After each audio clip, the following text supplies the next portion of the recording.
indescribable love po yung ay hindi ako, testimony pala, testimony, sermon. So, when we were, sorry, babasahin ko po para hindi mawala sa akin. So, when we were asked to give a testimony for the sacrificial dinner, I said yes right away.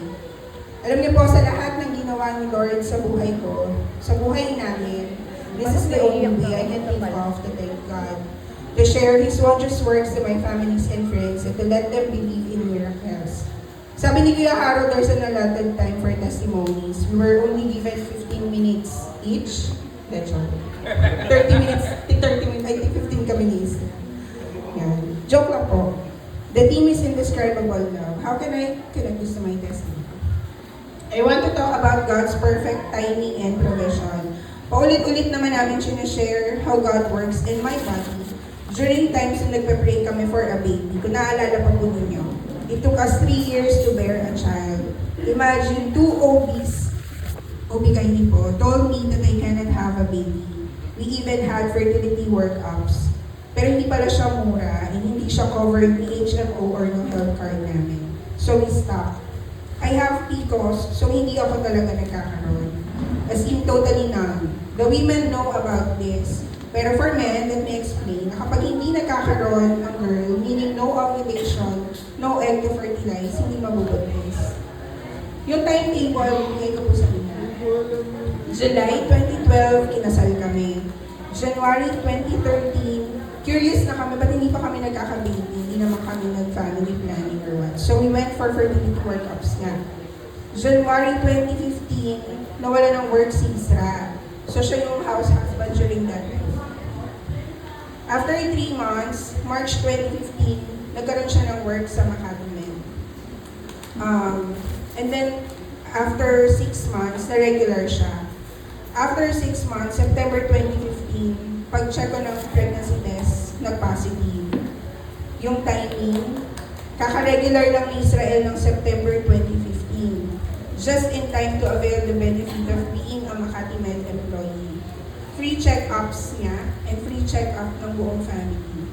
If ever hindi covered ni Makati Med, like laboratories and even may tanganganak, there are still discounts and pwedeng salary deduction. Again, this is about God's provision and God's perfect timing.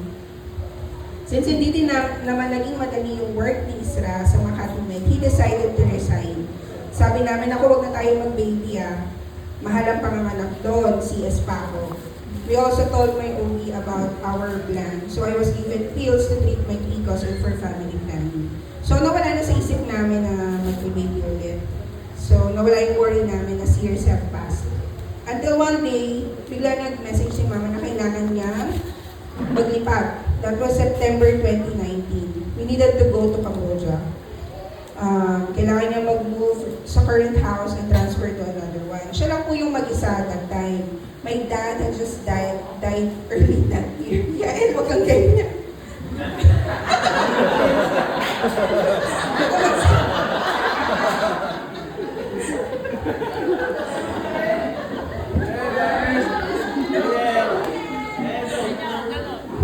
So, tapos si Daddy, di ba namatay? Si Angel naman, nag-transfer sa Malaysia para mag-aral. So, wala talagang kasama si Mama. Yung mga kasama niya sa bahay, lumuwi kasi namatayan din. So, si Mama lang talaga. So, we flew to Cambodia. Ako, si Isra, si Yael. So, alam niyo naman po ang paglilipat. You have to move furnitures, carry baggages, some appliances, jump from trucks to another vehicle. Medyo sporty pa kami ng patalon-talon. But I was feeling uneasy the whole time we were there. I thought it was just the weather. But ako lang yung nakaka-feel noon. Umaambon-ambon pa and I'm feeling strong, yung physically, but weird. Until makauwi kami sa Pilipinas, irritable pa rin ako and uneasy. Having a feeling of discomfort, I did a pregnancy test. Which I usually do every month kasi nga may times na namilis ko siya. A little, nagpa-OB ako, ay nagpa-ultrasound ako. Ayun, nag-positive nga ako. So, dumaan ng 1 whole week before ako mapunta sa OB to read the result ng ultrasound. Nalaman namin, I'm bleeding inside. She asked me if I've done some strenuous activities for the past few weeks, and yun nga yung paglilipat. Nagpaulan pa ako, nagpa-ambol. So sabi niya, kailangan mo na ang bed rest for a month. So 1 month. Sabi ko yung OB nun, buti covered nung nagpa-check up ako. Pero ang plan namin is mag-ipon. Pero magbe-bed rest ako. Mauubos yung leave ko, then salary deduction, right? No pay kapag no work. 1 month, yung 1 month na bed rest, 2 months, 3 months, 4 months, kasi never umokay yung weight ko. Pag-aan pa ako ng pag-aan, think na buntis ako, dapat lumalaki, bumibigat ako, kasi lumalaki si baby. Una, worried na ako sa expenses. Wala na si Isra sa Makati Med. Though may check-ups and are covered by my HMO, paano yung mga laboratories and yung mismong panganganak ko. Tapos naka-bed rest pa ako. Though it's good kasi makapahinga ako, buntis ako. But it means lesser pay. Buti na lang may SSS sickness. Maliit pero may tulong. Second, worried kami kasi si baby nga, nasa loob ko, baka hindi bumibigat. Though sabi nila okay, pero dahil gumagaan ako, worried pa rin kami. Hanggang dumating yung time ng pandemic, 2020, buntis ako noon. Lahat nawala ng pasok. Ang weird nung timing. Dumating sa point na walang sweldo yung mga katrabaho ko sa office. Ako naka-bed rest, pero may nakukuha pa ako from SSS. Sabi namin, ang galing ni Lord. Yung worry namin, nakakapag-ipon pa rin ako. Yung mga katrabaho ko, wala ng sweldo. Tapos yung pa yung time na mataas yung SSS maternity benefit. Kaya we were able to survive our worries and expenses, and then our baby turned out well. Mas makulit pa nga kay Yael. Siguro kung gising yan ngayon, nandiyan din ito. Tumatakbo. Gising na ba? Ang galing, no? Hindi talaga natin alam yung mangyayari sa future. Seryoso yung bakit ngayon pa ako nabuntis. I think we're not ready that time. Plan muna namin palaguin yung mga salaries, mag-business, but God's plan will always prevail. And sa dulo lang talaga natin masasabi yung, kaya pala. Again, God's provision and God's perfect timing. Naalala ko, kapag nababasa ko noon yung Isaiah 60 verse 22, when the time is right, I, the Lord, will make it happen. Talagang ramdam na ramdam namin yung plan niya. Since then, I never doubted God's perfect timing and provision. And I always share this to my colleagues. Sila yung nakakwentuhan ko and nasasharean ko about my testimonies. I want them to trust and believe in God's plan and His miracles. Then came 2023 when we have to move out from Parañaque to Cabuyao.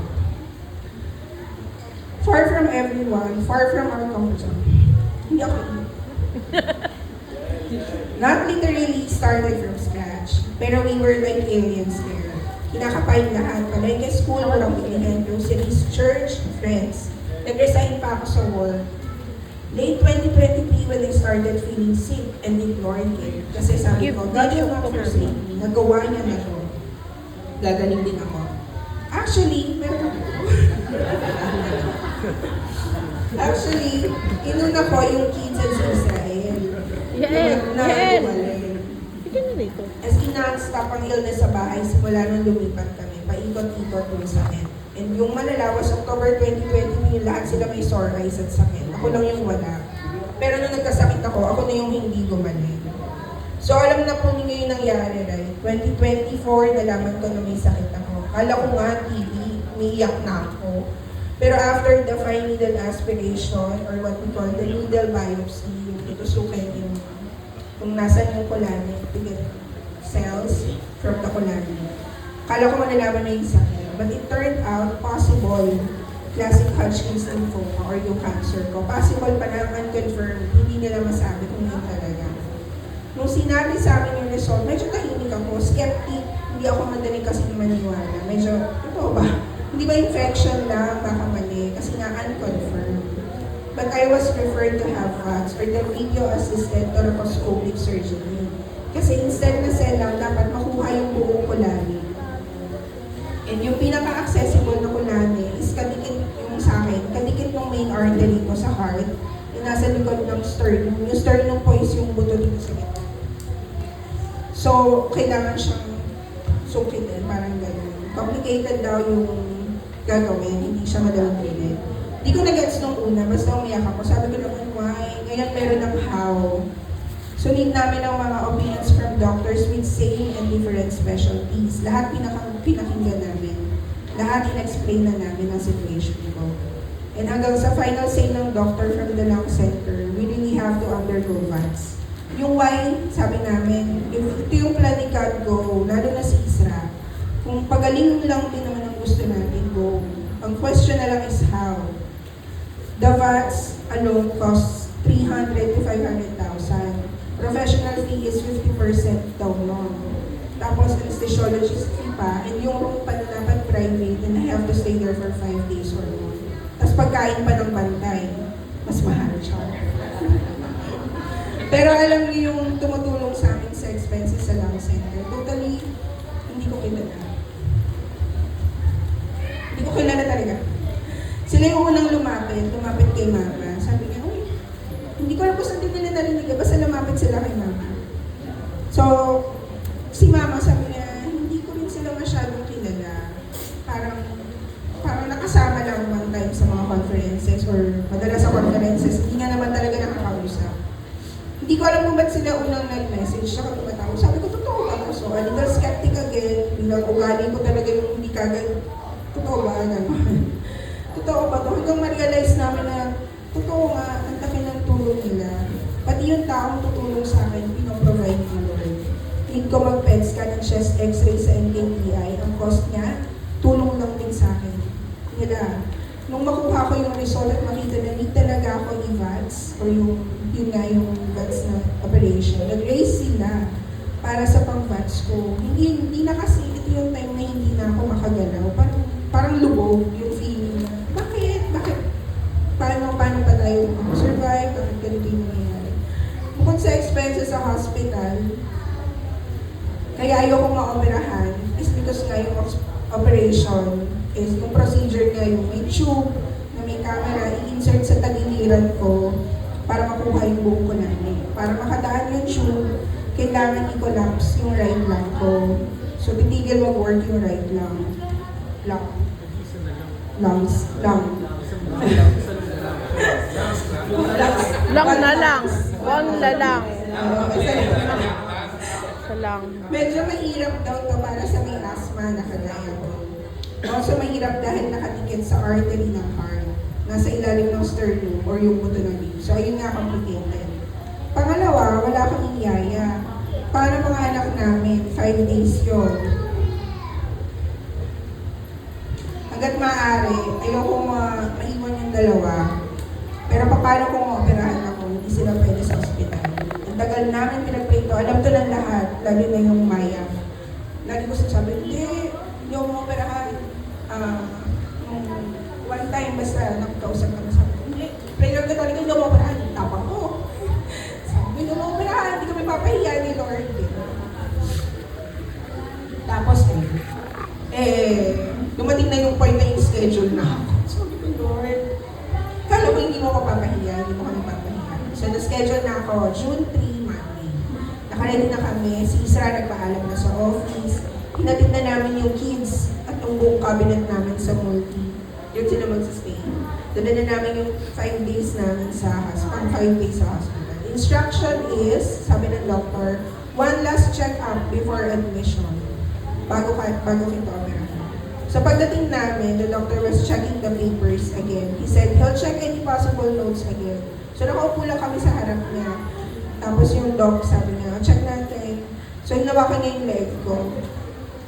Diniinan niya, sabi niya, ito oh. Sabi niya, hindi ba nila ito nakapa?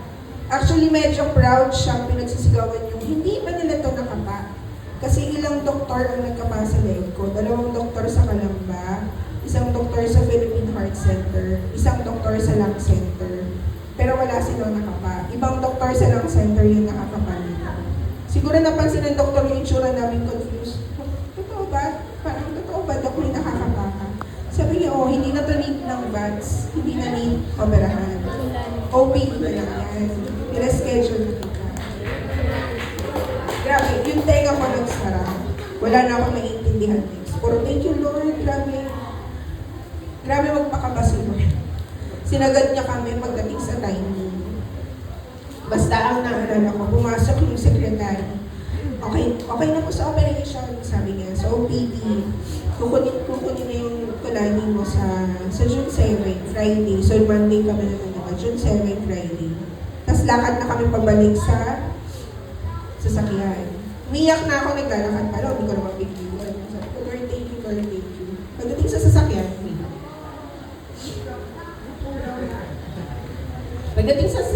may hindi na. Magaling na. Tapos, inano ni Israel sa sasakyan. Dahil yung sasakyan ni Papa pag-on, nag-on na yung Bluetooth music. Di pag-on ng sasakyan, nagulat ako yung intro. Ten, ten, ten, ten. Ano yun? Name that tune. Name that tune. I can name that tune in 3.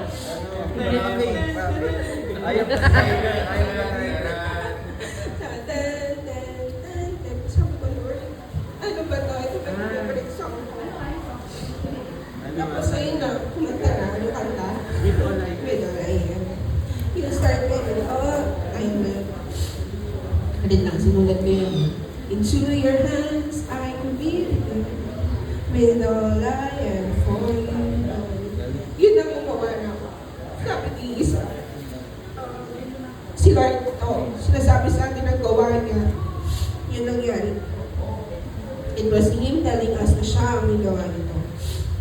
Si Lord, nung time na yun, sabi ko, si Lord yung buzzer beater ka ngayon sa buhay namin. Ano ba yung term, mga nag-basketball? Pinakaba kami ng sobra. Ito yung timing na si Lord lang yung makakagawa. After all those tests and conditioning sa amin, still, God answered our prayer. No more vats. So, dumating yung time ng operation. Ito, na-condition na kami dito. Parang paulit-ulit na sa amin sinasabi na, uy.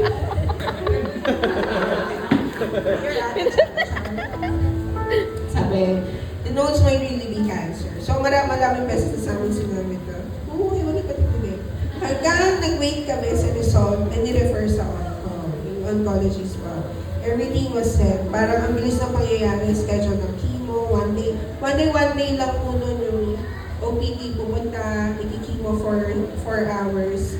Tapos uwi, tapos punta ulit, 4 hours ulit. Day 1 and day 15. So parang 2 times every month.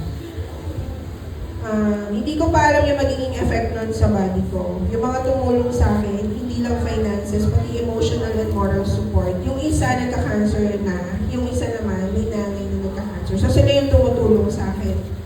Yung cash na natatanggap po namin, yung galing sa inyo, may pang-professional fee kami. Kasi yun, hindi na yun kayang itulong ng mga tumulong sa amin.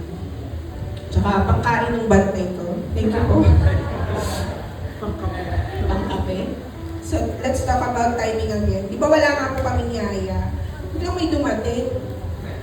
The day after my first chemo, ayun si Ate Pao, malayong kamag-anak namin siya. Umayaw pa ako nung una, pero yung tita ko mapilit. Sabi ko, hindi na tita, kasi may kausap kami mapilit siya. Dinala niya na sa bahay.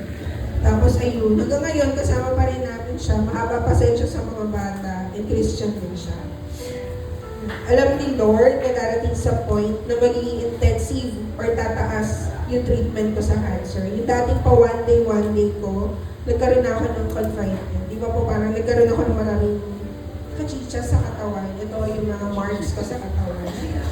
Kachichas. So yung just in time na mabuild yung trust namin kay Ate Pao na naiwan namin sa kanya yung mga bata habang naka-confine kami, naiiwan namin sa kanya. Hindi kami natatakot ng takbo. Mahirapan sila kay Yael kasi tapos, dumating yung December 2, PET scan, sabi ni Doc, let's see if may pagbabago na sa'yo after ng treatment natin na tumaas. December 7, nakuha namin result ng PET scan. Pero hindi ko pa maintindihan. Kailangan kausapin si Doc. Nung nagkausap kami ni Doc, doon namin na-confirm na maganda yung resulta. I am now considered a survivor as per consultation.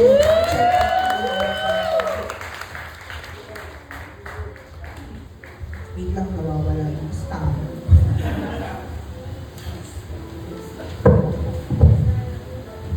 Listahan ng ano siya.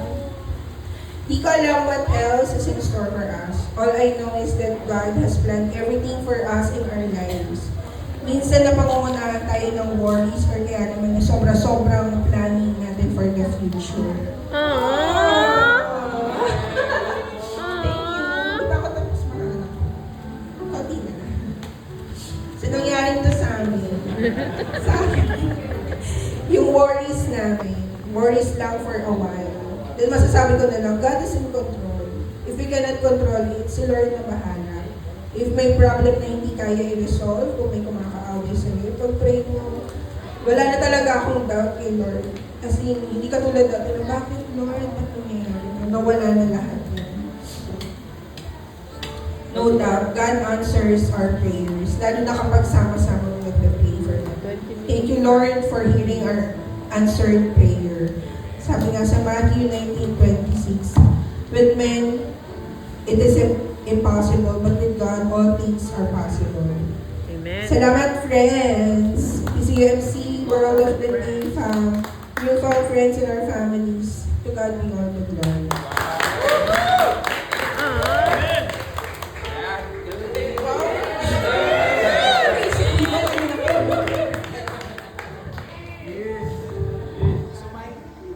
So my side of